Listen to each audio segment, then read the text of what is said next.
Out beyond Land's End, a lone fishing boat runs before the gale, making for the shelter of Mousehole harbour. Here, most of the fleet already lies safely in harbour, but the crew of the returning boat report that they have lost touch with the Mary Jane, still at sea.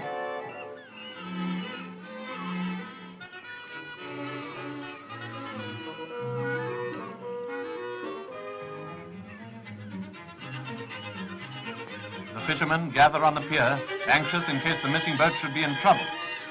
These are the men who would man the lifeboat should she be needed. Joining the group is Frank Blewitt, the coxswain.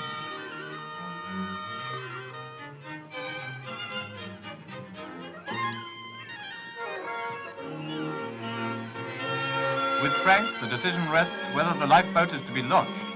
But first he decides to telephone the Coast Guard lookout on the cliff top for any news of the Mary Jane.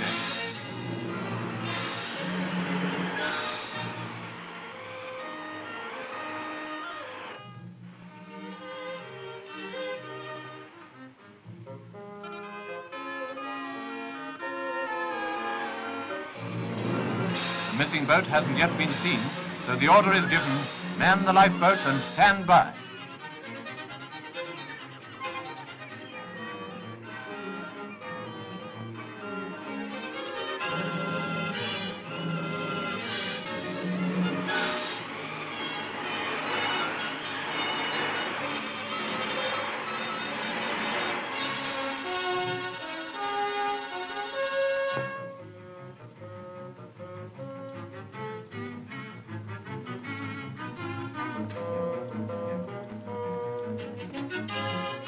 Frank Blewitt and his men are ready to put to sea, but happily this time there is no necessity, for the Coast Guard has just seen the Mary Jane rolling home into sheltered waters.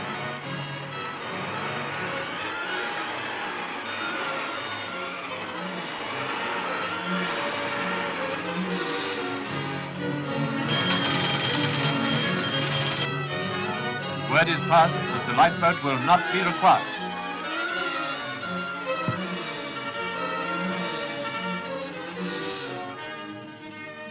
All's well.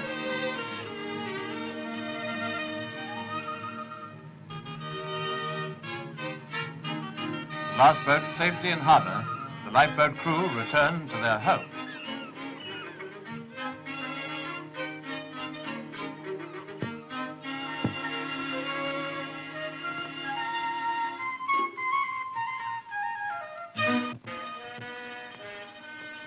Yet even as Mousehole sleeps, lifeboatmen will be on the alert, for they know that out there at sea, other ships and other seamen may be in danger.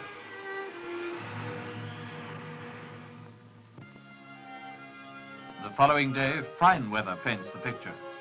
Yet even over so peaceful a scene as this looms the war. Cornish girls are making different nets now, camouflage netting, while the men's work, fishing, assumes an even greater importance than in days of peace.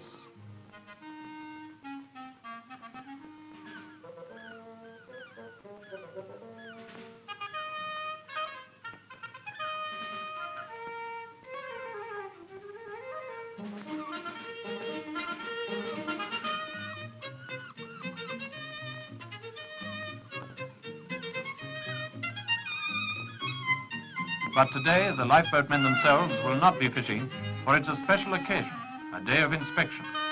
The inspector is greeted by Frank Blewitt. With no time lost, the sturdy vessel, the inspector aboard, is sent gliding down the slipway.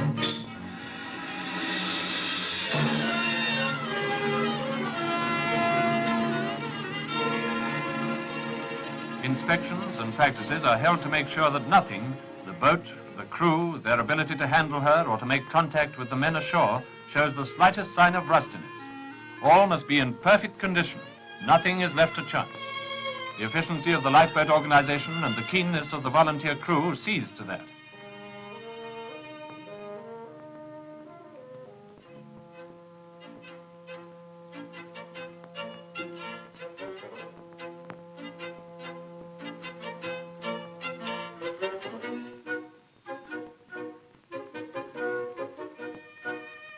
Known as the Penlee lifeboat, for she's kept at Penlee Point, She is driven by two 40-horsepower petrol engines at 8.5 knots. Virtually unsinkable, she is as efficient for her life-saving work as scientific ingenuity can ensure.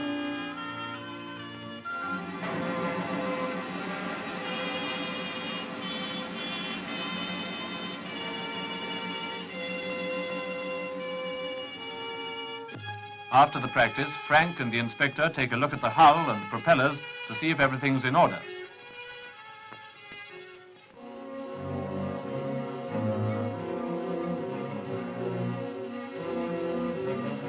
But there's been a mishap. One of the propellers has lost half a blade. It may have struck a piece of driftwood or a submerged rock, but whatever the cause, it must be replaced at once. Elstree, London. Central depot for the whole RNLI organization.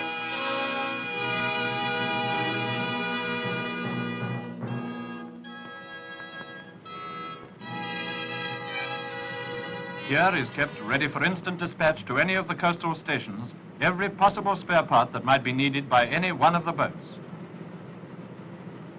The men at Elstree are as ready for emergency as the men of Mousehole. Already a new propeller is being prepared for dispatch to the west.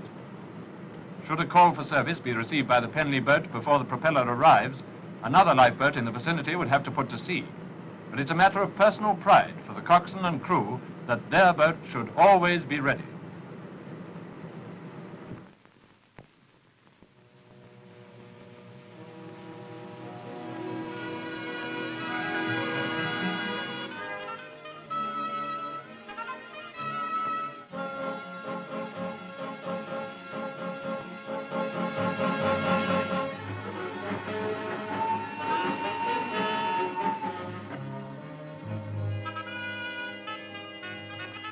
At Mousehole, the arrival of the propeller is awaited with impatience.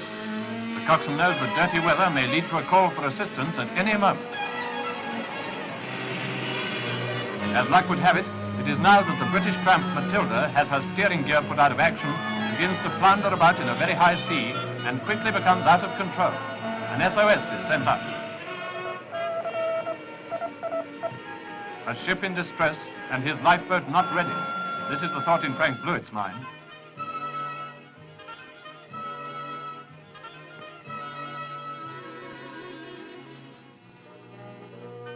The call has come. A ship in distress. Frank learns from the Coast Guard that the lifeboat is required immediately.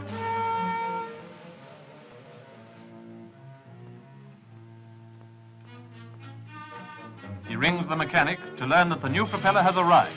The boat will be ready as soon as the crew.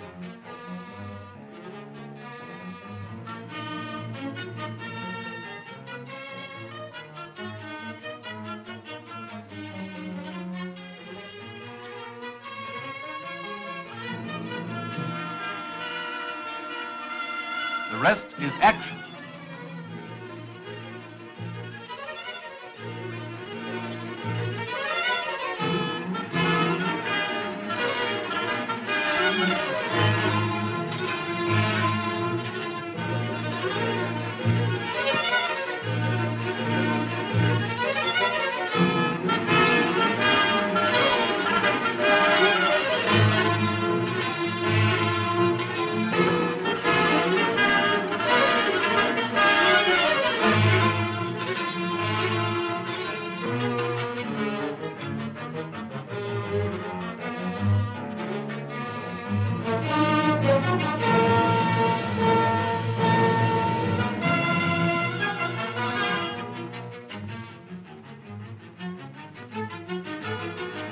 Propellers fixed, the men are ready, they're away.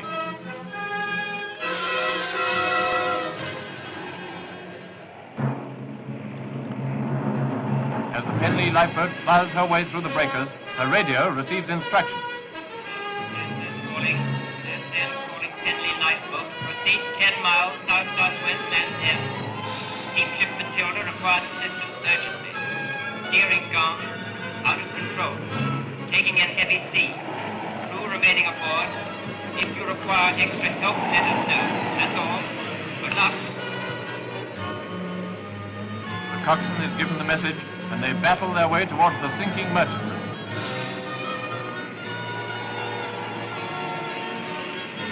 Meanwhile, ashore, the lookout is maintained and news of the rescue is anxiously awaited. Hello, Henley Lifeboat calling. Henley Lifeboat calling Land's End. We're alongside Matilda, position approximately 12 miles south-southwest Land's End. Very heavy sea, but we're getting off entire surviving crew. I'll repeat that. Alongside Matilda, 12 miles south-southwest Land's End. Getting off entire surviving crew. No extra help needed. Returning with all survivors on board lifeboat. That's all now. Thanks for your help. Not for the first time, Frank Blewitt and his crew have risked their lives to save the lives of others.